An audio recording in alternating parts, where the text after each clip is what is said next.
Assalamualaikum warahmatullahi wabarakatuh. Perkenalkan, nama saya Anggi Widiartika. Saya anggota dari kelompok 6 untuk mata kuliah Kajian Matematika SMP. Pada kali ini saya akan memberikan penjelasan mengenai media pembelajaran manipulatif yang kami buat mengenai materi relasi dan fungsi. Baik, berikut ini adalah hasil dari kerja kelompok kami mengenai media pembelajaran manipulatif untuk materi relasi dan fungsi. Baik, di sini papan redaksinya atau papan relasi fungsinya sudah saya tempel. Saya akan menjelaskan mengenai media manipulatif ini. Yang pertama di sini, dalam papan ini atau papan redaksi ini menyajikan beberapa materi yang dapat kita temukan di dalamnya. Yang pertama di sini saya akan menjelaskan mengenai relasi, yang kedua fungsi, dan yang ketiga adalah sifat-sifat fungsi. Yang pertama yaitu di sini ada relasi. Tentunya relasi dan fungsi dapat disajikan dalam 3 bentuk, yaitu yang pertama sebagai diagram panah seperti ini, yang kedua diagram kartesius, yang ketiga himpunan pasangan berurutan. Dalam media pembelajaran ini, kami dari kelompok 6 memilih atau kami sajikan dalam bentuk diagram panah. Baik, di sini yang pertama saya akan memberikan penjelasan mengenai materi relasi. Sebelum kita memahami apa itu pengertian dari relasi, saya akan memberikan penjelasan mengenai apa itu domain, kodomain, atau range, ataupun daerah hasil. Yang pertama, domain adalah daerah asal, kodomain adalah daerah kawan, dan range adalah daerah hasil. Untuk domain sendiri, pada papan redaksi ini atau papan relasi fungsi ini, saya memiliki sampel 4 nama siswa atau himpunan A terdiri dari 4 nama siswa yang ada di kelas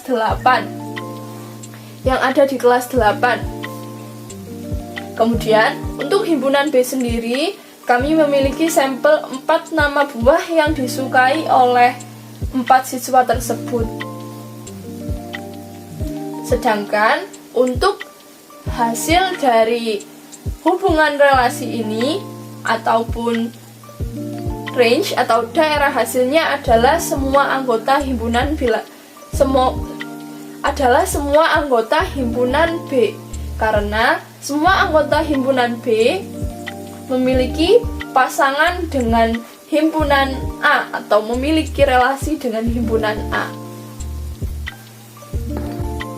Relasi adalah suatu hubungan atau aturan dalam menghubungkan himpunan A dengan himpunan B ataupun daerah domain dengan daerah kodomain yang menghasilkan suatu range atau daerah hasil dengan alasan tertentu atau dengan sebab tertentu. Nah, jadi dua himpunan atau daerah domain dan kodomain dikatakan berelasi jika memiliki hubungan antara anggota himpunannya atau elemen domainnya dengan elemen kodomainnya ini saling berpasangan. Kemudian dalam papan redaksi ini dapat kita lihat, karena berelasi itu harus memiliki sebab atau alasan dari adanya relasi tersebut. Dalam hal ini, relasi dari himpunan A dengan himpunan B adalah nama buah kesukaan atau buah kesukaan dari 4 siswa tersebut. Setelah saya menjelaskan mengenai relasi, selanjutnya saya akan menjelaskan apa itu fungsi.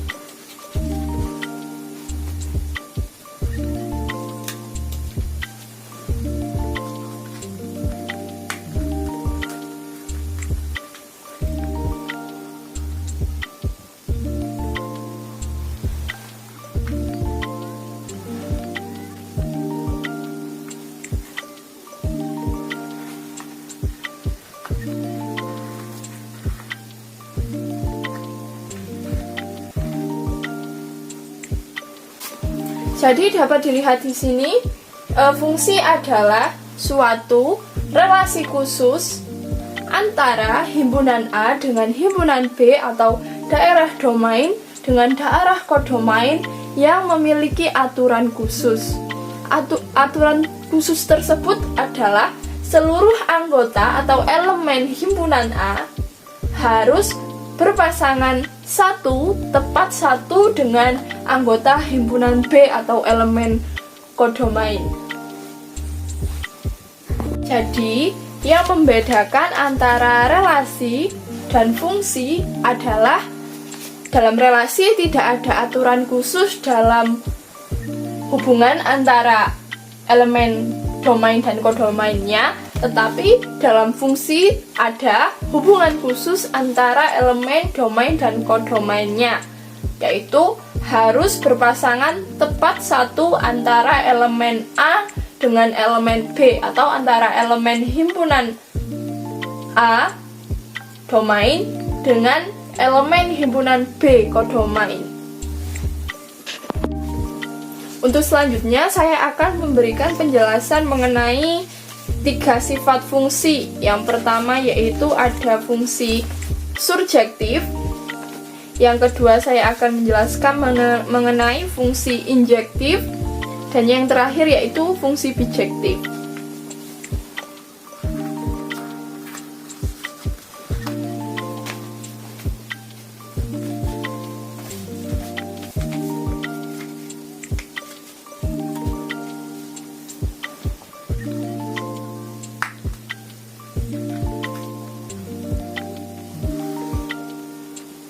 Di sini saya akan menjelaskan sifat fungsi surjektif.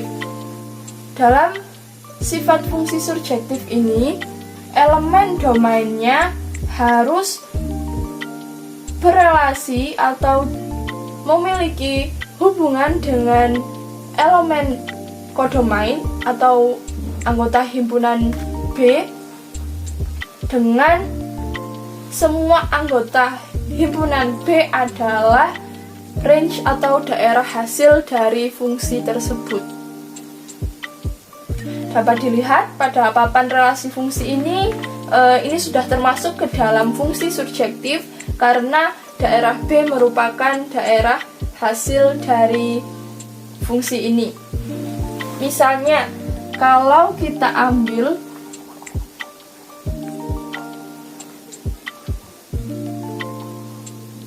seperti ini. Nah, misalnya seperti ini.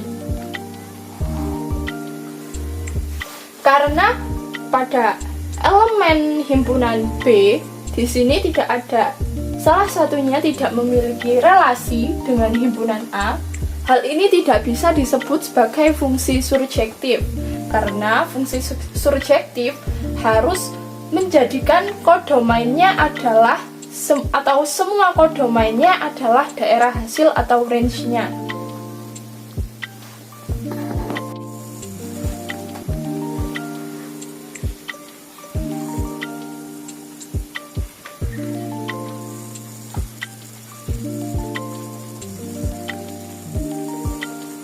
Nah, jadi untuk surjektif atau sifat fungsi surjektif, semua elemen B atau anggota dari himpunan B kodomainnya harus menjadi range atau daerah hasil.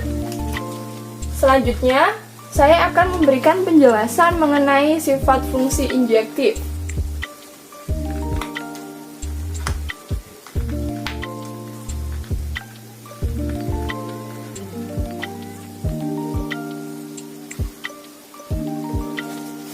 Sifat fungsi injektif adalah sifat fungsi yang mengharuskan elemen domain dengan elemen kodomainnya berelasi tanpa adanya 2 kali relasi dalam kodomainnya, atau daerah kodomainnya ini tidak boleh berelasi 2 kali, hanya boleh 1 kali berelasi dan hanya boleh memiliki 1 pasangan.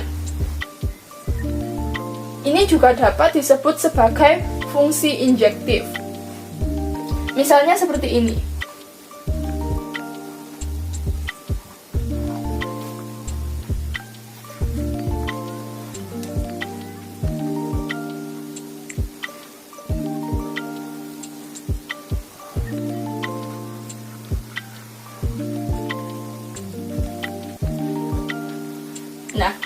Hal ini atau fungsi ini tidak dapat disebut sebagai fungsi injektif karena salah satu elemen B atau elemen kodomainnya memiliki dua relasi, yaitu Roni menyukai buah pisang dan Dika juga menyukai buah pisang.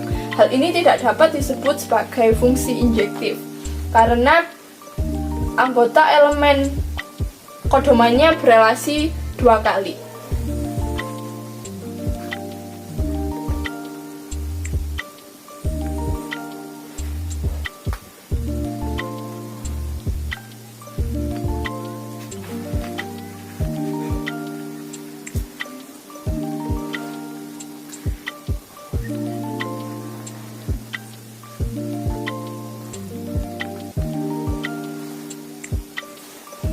Baik, untuk selanjutnya yaitu sifat fungsi bijektif.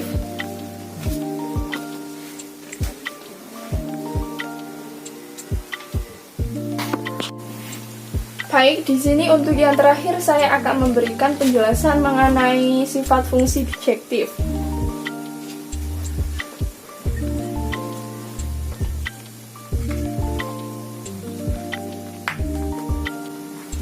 Sifat fungsi bijektif sendiri adalah suatu sifat fungsi yang memuat dua fungsi yang sebelumnya saya jelaskan tadi, yaitu memuat sifat fungsi surjektif dan sifat fungsi injektif. Nama lain dari fungsi bijektif sendiri adalah korespondensi satu-satu. Jadi semua anggota elemen domainnya dengan elemen kodomainnya harus memiliki satu relasi saja atau harus berpasangan satu-satu. Misalnya dalam papan ini dapat terlihat ini adalah termasuk fungsi bijektif karena anggota elemen himpunan A atau domainnya hanya berelasi satu dengan elemen kodomainnya atau himpunan B.